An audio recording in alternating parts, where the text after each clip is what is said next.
Hi, my name is Chris Truitt. I'm a wedding filmmaker in Central Texas. I'm going to show you all the gear that I use to film weddings, travel films, short films, and corporate work. So make sure to stick around and check out all the gear. All right, so let's jump right into it. This is my office that I'm standing in. I got all my gear kind of laid out here on a table so I can easily pick it up and show it to you guys. So first, I'm going to start off with my main camera that I use, which is the Sony a7S II. Now this is a beast of a camera, especially for weddings. For weddings, it is, to me, it's the perfect camera for weddings right now because of the low light capabilities in it. A lot of people like the a7 III right now, which is great with the low light as well, but this is still the king in my mind. Until Sony comes out with an a7S III or an a9S, whatever it's going to be, this is my main driver until that happens. And let's move on. So this is I call this my C camera. It's the a7 II. I use it mainly just for a third angle to kind of I get it from the groom side. It only shoots in 1080p, so that's why I can't really use it for much other things, because most of my packages that I offer for my weddings are 4K. And the third camera that I'm using, I'm actually using to film this video right now, is the a6300 by Sony. That can also film 4K, and it's super light, super small, so it's perfect for the gimbal that I use, which is the Zhiyun Crane, which is the version 1. Don't get that one. I don't recommend it. That's why I'm not going to show it in this video. But the a6300 is a perfect B camera in my mind, and when eventually I'm going to upgrade. And so when I upgrade, I'm going to sell this a7 II, move the a6300 to my C camera, a7S II will go to the B camera, and whatever I ended up choosing for my A cam, that will obviously be the A cam. And so those are the cameras that I use for shooting weddings. Sony, they're a great all-around camera. The only complaint is sometimes the color just isn't what I'm looking for. I have to work just a little bit harder to get, but honestly, having these cameras be so small and light and such a great image in these small cameras, it's perfect for weddings. I just shot a short film on them on my a7S II. It's called Pandora. It's going to be coming out soon on the channel, so make sure you watch that. But anyways, perfect for short films, documentary work, travel. This is what I use for travel all the time, and the a6300. They're just great all-around cameras. If you have any more questions about them, please let me know in the comments. I love to answer your questions. I support these cameras 100%. So let's move on to lenses. I used to be a very big gearhead. I would still say I'm a gearhead, but I've kind of slowed down on my gear purchases, and that's because I think I've found the perfect lenses that I need for these cameras. So I'm going to start off with my pride and joy right now, which is the Sony. It's the FE 1.8 55 millimeter. It's not the there is a 50 millimeter. It's like a Zeiss Vara. This is still Zeiss, but it's a different type of lens. But this is perfect for me, perfect for weddings here. I'll put it on the a7S II so you can see just how small and lightweight this is. Like, boom. This is my main driver, this setup right here for weddings. And because it's just a perfect focal length. The 1.8 always comes in clutch, and just having it in the small package, I can even, like, if I'm filming in 1080p 60 frames per second or 120, I feel comfortable enough to go handheld with this. And especially in the dancing reception time, I can go handheld with this, and it just fits perfectly, and it's ready to go. The image is perfect for this lens. Second lens is let me put this cap on it. Always put caps on your lenses so you don't get dust and crud in them. Is the 16 to 35 f4 Zeiss lens. This is a really popular lens for these Sony cameras. I enjoy it, but honestly, it's not my favorite. It's not I don't find it particularly useful all the time, especially for weddings. It's mainly if I have time to switch and set up my gimbal and lenses, this is what I'll go to on my A6300 to get the more wide angle and better image quality. Because right now I'm filming on the 16-50 kit lens for the A6300, and it's just not as good as this lens. This lens it's a very, very beautiful lens, especially for landscape, wide angle stuff. So for travel films, this is what I bring. I pretty much always have this on for travel films.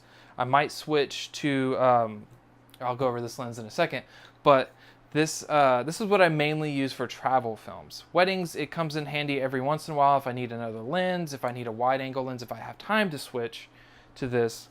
This is what I go to for wide angle because it goes from 16 to 35. On full frame, that's really wide. On A6300, this is honestly the perfect focal length in my mind on that Super 35 sensor. So 16 to 35 f4, great lens, just not my favorite. Now this is, I would say, my second favorite lens. It's a tie with these because these are both very situational lenses. But this is the Samyang 135 millimeter f2 manual lens. So it's a manual focus, manual aperture lens. But man, this thing is beautiful. I use this all the time for ceremonies. This is always on one of my cameras for the ceremony. I'm about to get a second one at some point in the future, just so I can have both cameras shooting at 135 for the ceremony for my lockdown shots. It just blows out the background perfectly, especially at this f2, which I normally don't get to use all the time because it's out in the sun. I need to get an ND for this, and then I could use f2. But just at 135 and whatever f-stop that you choose, it's going to blow out the background. It's going to look beautiful. Like all of my groom shot, this is what I end up using on the groom side most of the time. The groom shots look great. I honestly should switch it to the bride shot. The bride shot should be a little more beautiful, but this is just a beautiful, beautiful lens. It's incredibly cheap too. It's under $1,000. I think it's right around the $400 or $500 range, which is like, it's a steal for this quality and like beautiful image that comes out of this lens. So I highly recommend, if you need, it's not a zoom, but if you need like a telephoto lens, this is honestly the way to go.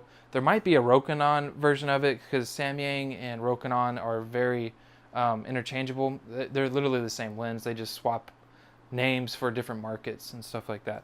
But I highly, highly recommend this lens if you need a telephoto lens for ceremonies, for anything, honestly. Third lens, kind of going down the order of what I would use, I guess. And this is the 28 to 70 lens for, this was actually the kit lens that came with this A7 II. And it's good. It's a very good lens. It's a general purpose lens. It can go from 28 to 70. So that's basically the entire focal range that you're going to use normally on a wedding day. So if I'm in a pinch and I know, like, I don't know what kind of situation if I'm going to be in, if I need a wide or a tight, this is what I grab, because it's so variable, and so you can use it in a lot of different situations. The only downside is it's not a fixed f-stop, so it goes from 3.5 to 5.6, so wide open it's 3.5, all the way in at 70 it's 5.6. So on a sunny day outside, that's not a problem. But if you're having to use this inside for a ceremony or just inside shots, that 5.6 might be an issue. Not so much on the A7 II, it's just you do have to bump up your ISO, and when you bump up your ISO, there's more noise. It's just better to have a fixed f-stop. But this is a perfect, just general lens, because I really like the zoom function. The ring for the focus is nice if I have to do manual. But this is like this kit lens, I wouldn't go out and buy this on its own, but if you buy it and it comes with the camera, you're not going to regret having this lens. It's perfect, especially for this. If I'm taking photos on the A7 II, this is the lens that goes on. Let's see, that's almost it for the lenses, except for this little lens. I bought this basically just as a toy, sort of. It's the Miki 35 millimeter. It's only for APS-C, so Super 35. It's a 35 millimeter f1.7. It's all manual, so manual focus, manual. Oh, that was the aperture. The aperture ring is super smooth for how cheap this is, and the focus ring is a little tight. But I plan on shooting with this a little bit more. I just went to New Orleans and I put this on the A6300 since it's Super 35, and played around with it a little bit. I honestly, for travel, I probably shouldn't have had this on because you're moving around, going to different places a lot, and so you kind of need something with autofocus. This does not have autofocus, so I was kind of stuck having to manual focus a lot. But if you just need a lens to have on your A6300 at all times, just to play around with, get different shots, like it's a great lens. And I believe I got it on Amazon Prime Day, and at that point I believe it was like $80. So super, super cheap. I'm not sure on the price regularly. It's probably around there, honestly. It's probably around the $100 mark. So I'm going to leave a link in the description to all of this gear actually, but to this. So go check this out on Amazon, see what the price is, and if you can afford it, I would say pick it up. Just try it out. It's super, super light, super small. It fits perfectly on the A6500, A63, just as a just kind of a throw around lens that you don't have to worry about too much, that gets great quality images. And so that's basically all of my Sony lenses that I use for my Sony cameras. I have some Canon lenses back when I was on Canon, but I don't use them that often. So that is lenses. So I think I'm going to move on to audio, but before I do that, I'm going to talk about the Small HD Focus Monitor. This has been a lifesaver. It has completely changed the way that I shoot weddings. It's before, like on these Sony cameras, that is one thing that I'll fault them on, is the screen size. It is just so small, so small, especially when you're trying to pull and check focus. If you have to do that, if you can't use autofocus, it's incredibly hard to use. Even the EVF, it's just not, you can't check focus very well on these cameras. But the Small HD Focus completely fixes that. It fits here. I'll put this on the A7S II so you can see how it fits on there. Super lightweight package. And you can see the image so vividly, so big, and there's so many features on here that my favorite feature is the sharpening that you use for focus peaking. So you can, if it's super, super sharp on this, you know it's in focus. And that's how I can pull manual focus so easily, is I can just see and know when it's there. And it gives you the grid lines, which you can get on here, but you can change the colors so they're more, it's easier to see. Like I have mine set to yellow, so I can always see those lines.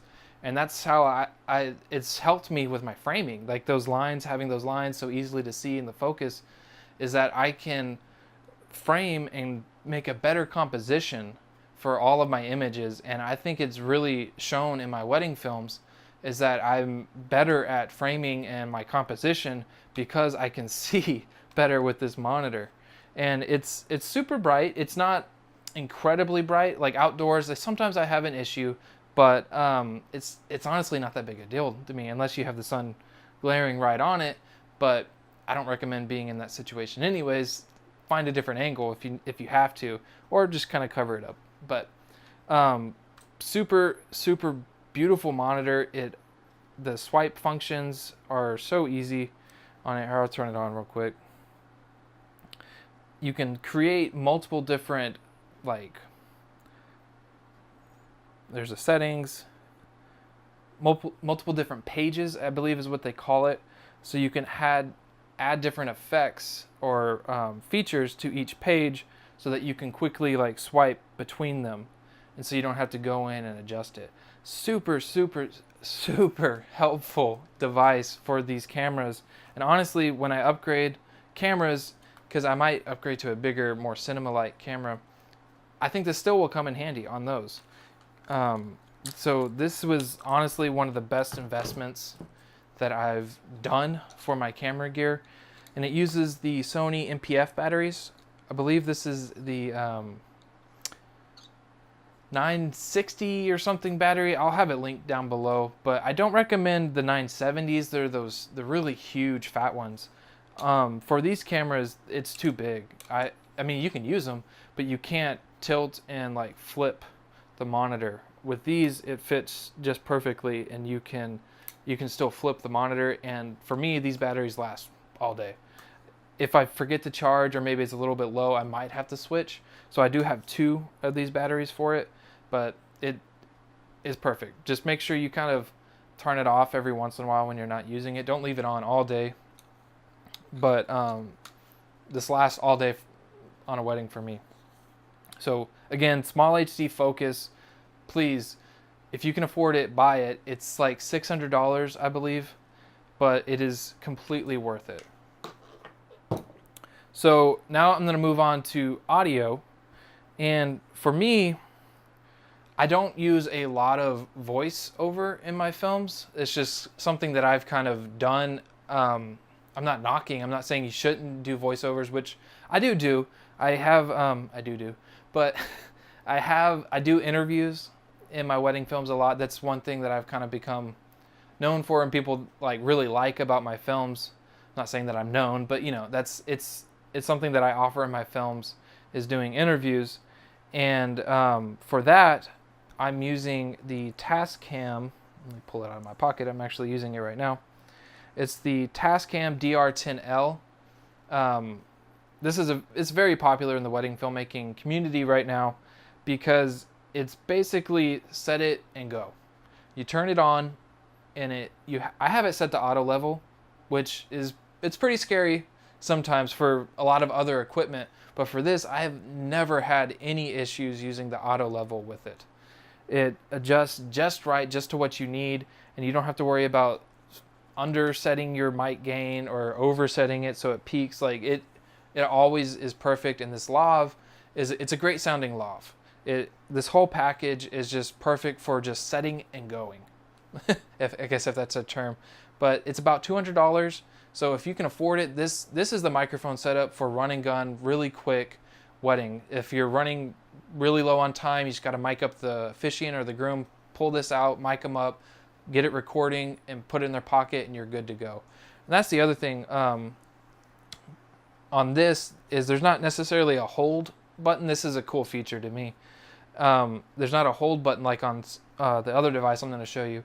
It's just you push it up to hit record, and it slides back down, and the only way to get it to stop recording is if you push it back up. So no one's going to accidentally turn this off. No groom is going to like push a button on accident and turn it off on you. Like it's set and it's ready to go. The second thing, this is what I used to mainly use to record my interviews or ceremonies and stuff like that, is this Zoom. I believe it's the H1. Super small, like fits right in the pocket or jacket pocket. And the microphone that I use with this is the Rode. What is this one? It's the one they use for phones. That used to be used for phones when phones had headphone jacks. It's super cheap. It's like an $80 mic, but it sounds really decent. I highly recommend. Like, you're basically going to have to buy this adapter as well. It's like $15. I'll have that linked as well. This is a necessity if you're going to just drop the mic. If you're going to use it on a recorder other than a phone. So if you still have a phone that has a headphone jack, you can use this and download the Rode app. I think that's another cost as well. So this mic probably comes in around $100 after everything that you gotta pay for to use it. But it's a very, very decent, relatively cheap microphone. I like that the clip here has a good loop here, so you can just stick it right on a jacket if you need to. It sounds really good. It's a very decent microphone. That's pretty much all I gotta say about it. It's not anything amazing, but it's not terrible, and it's a great price, and it fits perfectly for this setup here. Just plug that in. You do have to set the level on the H1. So I only recommend using this as like a backup if you have this Tascam, just as a backup to put on the Groom or the Efficient, whichever one you didn't mic before. Or I use this sometimes if you have the cable handy. It's a 1/8, basically an aux cord. If you have an aux cord, sometimes the church or the DJ has a mix board that you can run into this, and so you don't have to have a lav. You can just use their audio. So, and that leads me to the next device that I'm about to start using, which is the Tascam. What is this one called? It's the DR60D Mark II. So this is a little beast of a sound recorder that I recently used on my short film Pandora that I talked about earlier, and it's very good for recording sound on location. So I'll go over this microphone in a second, but if you have a boom mic or lavs, you have multiple inputs. So you have this, it's an XLR, and you can actually do a quarter jack into it as well, into both of these. There's phantom power, so you can phantom power your mics, and then there's a headphone jack for like smaller devices like this that go in there. So to me, it's really only a 2 input device, but that it works. You have way more control over your settings. You can like name your clips, and it's a all around great like step up if you're wanting to move away from these lavalier mics and go into more professional sound. This is the way to go. I believe this is $200 as well, so it's the price of this lavalier microphone, but it gives you access to so many other microphones that you can use, or audio gathering setups. So this is what I'm going to use for DJs.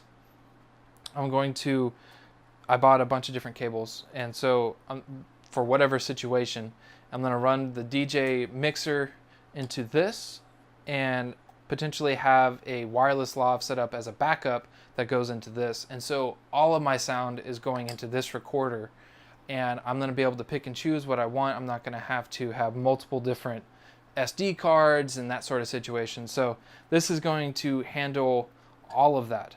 I will recommend, though, it has a battery option on the back that you can use, but it's garbage. Like, I honestly don't know why they even allow that, because I think it's 6 AA batteries, and it maybe lasts an hour, probably less if you're actually recording with these batteries, but you do need them in there to power it. But what I recommend, and basically what they recommend using, is a USB power bank that you can plug in here. I have a pretty huge one sitting over there, but it'll basically power it all day if you get the right power bank. You just gotta kind of keep it with that. So it's not, that kind of diminishes the mobility a little bit, but honestly, it's still pretty useful.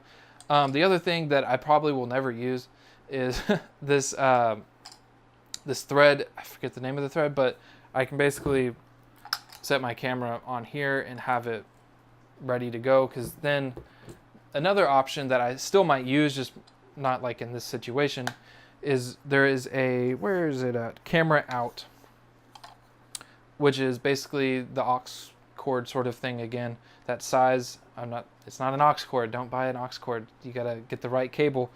But this can go out to your camera phone microphone jack. So everything that you're recording from these 2 or 3 inputs can go straight into your camera audio. If you're really just like run and gun, you just need all the audio and you want it all in one place, boom, you can record straight to the camera. I believe, don't quote me on this, but I believe it can also still record to the SD card as it's recording to the camera. So you have 2 places your audio's at, and potentially, if you use it this way, the audio is baked in to the camera video file. So there's no syncing up audio. It's already boom, synced up, ready to go. So this is a handy device that I'm going to start using more at weddings for $200. So that's the Tascam DR60D. Highly recommend it. The microphone that I probably won't use this for weddings, except for interviews, potentially if I have time, because it's going to be more of a hassle to set up. But it is the Rode NTG2. I'll pull it out here so you can check it out. This is what the microphone that I use for my short film. It's, I believe it's, yeah, it's, you got to have a battery in it, but it is phantom power. It's just a great sounding mic. It's super short, but it is a shotgun mic. But since it is a little bit shorter, you do get a little more wider sound. That's what I noticed when I was filming my short film. You can still hear some of the audio that's around the actor. It's not just straight the actor. And if I had a longer microphone, that might be a little bit better. I'm not sure on that, but this is a great microphone. I believe this is a few $100s, but I plan to use this more for short films, corporate work, that sort of thing. Not so much for weddings, except for maybe my interviews. All right, so now I'm gonna go over my supports that I use. I just have my head sitting here for right now because I use Benro legs. They're aluminum and they're just tripod legs. I will have them linked below though if you do want to check them out. This is the first head I'm going to talk about. This is the Benro BV4H. It's a huge head. It's mainly meant for larger cameras, like cinema style cameras. But I found this on a deal zone on B&H for like $200 at the time. I don't think that's what it costs now, but and it came with the legs as well. And so it supports pretty much anything that I can throw at it. So I'll use it mainly for ceremonies since it's too big to really kind of walk around with. But yeah, so it's super heavy, supports really good sized rigs, and it has the ball head mount sort of thing here that you can adjust your tilt and what do you call it, the horizon plane that your camera's on. You can adjust that. It's really quick and easy to do. You don't have to worry about adjusting the legs to do it. So really great big tripod head if you need the larger heads for your larger camera rigs. The other head that I use that I'm probably gonna replace eventually is this is the Benro S6 head. It's made for video. It's a fluid head. You can pan, tilt, and that's where I run into issues with it. Not when I'm using the camera just like this with a microphone on it. It's not so much of an issue, but when I add the small HD focus to it, it feels like it's a little too much weight for this head, especially when I'm doing my tilts. It's just not as sturdy. I have to be a little more careful with the tilt, and I have to have like the head turned up all the way, make sure it's as tight as possible. So I'm probably going to upgrade to the S7 or S8 if the S8 has a flat base, which I believe it does. I'm going to have to look into it, but that'll probably be the way to go for the future for me. But this is still a great head. Benro heads are great if you have a little bit lighter camera. So if you're using the A6300, this is a great head for that. This will support anything you can throw at it in that size and weight limit. The next thing I'm going to go over it real quick is my bag. Probably going to upgrade this as well in the future. This is, I believe it's the Tinba Messenger. I think it'll be linked down below. But it's a pretty good bag. It's just a little bulky for me. But I can fit pretty much everything I need to in here. This front pouch, it goes to about right here. I fit all my audio gear, batteries, the small HD focus, everything miscellaneous that doesn't have its own case goes in here. And then you can also fit 4 lenses and a camera body in here. It has multiple zippers and bags on the side. So it's a great all-in-one kind of bag that you can use for travel. I use it obviously for my wedding gear because I like having a bag that can support everything that I have. This does the job. It's just a little too bulky for me, so I'm looking for something more streamlined. But I still recommend this bag. It's a great bag. Next thing, real quick, is lights. Right now, I'm using the Drawcast. I believe they're called Silk Rays. I actually have another video on this. It'll be in the eyeball area, wherever that is on the screen. And I basically kind of go over and talk about this light in that video. But these are great for interviews because it's got the soft diffusion already built into it. I use it for receptions every now and then, but it's just a little, it doesn't throw far enough. I'm gonna upgrade or add basically another set of lights that can throw farther than these and use these just for interviews. But if you want to know more about the light, there is a link. It'll probably be in the related, or it's going to be in the I section that you can check out. Let's see. So what's left? The drone, my baby, the drone. It is the Phantom 4 Pro. This drone can do 4K at 60 frames per second, at DCI 4K actually, which is awesome. I believe it's, don't quote me on this, I believe it's 100 megabits per second, which is really great for that files, for that resolution. But it's a beautiful drone. I use it for weddings, and mostly I use it for real estate and other projects like that. For weddings, it's a little too big for me. So if I'm contracted to do the drone flight, then I will definitely make time to pull it out and fly the drone. But otherwise, I just don't have a lot of time at a wedding to pull this out, unfortunately. So for weddings, I'll probably add the DJI Mavic Air or the Mavic Pro 2 when that comes out to my drone arsenal, so that I can have one drone that is a little more portable, image might not be as good, and then have one that's definitely more professional with a great, more beautiful image, honestly. So this is a perfect drone for pretty much everything. The only downside is it's just a little big, but that honestly is a little bit of a nitpick. If you can just find like a few minutes to set this up and fly it up, then you're good to go.